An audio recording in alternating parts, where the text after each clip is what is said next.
اور گلفراز صاحب یہ جو کچھ اس وقت جو جنریشن کمپنیز ہیں یا ڈسٹریبیوشن کمپنیز ہیں، اگر ان کے ساتھ ان کو پرائیویٹائز کیا جاتا ہے تو یہ فیکٹر کتنا ایک قیمت میں کمی لے کر آ سکتا ہے، یا پھر اس وقت جو پورا فوکس ہے وہ اس وقت آئی پی پیز کے ساتھ ری نیگوشیشن پر ہی رہنا چاہیے؟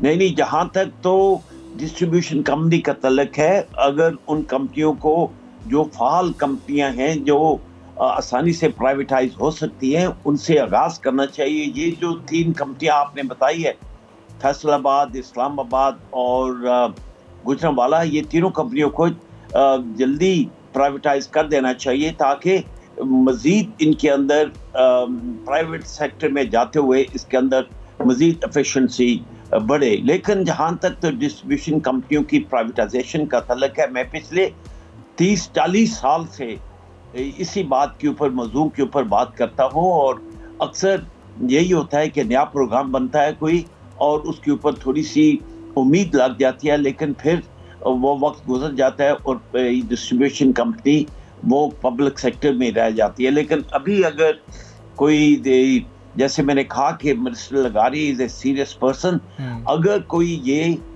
سیریس انڈرٹیکنگ کرنا چاہ رہے ہیں اور 3 ڈسٹریبیوشن کمپنیوں کو یہ پرائیویٹائز کرنا چاہ رہے ہیں تو پھر امید کی جا سکتی ہے۔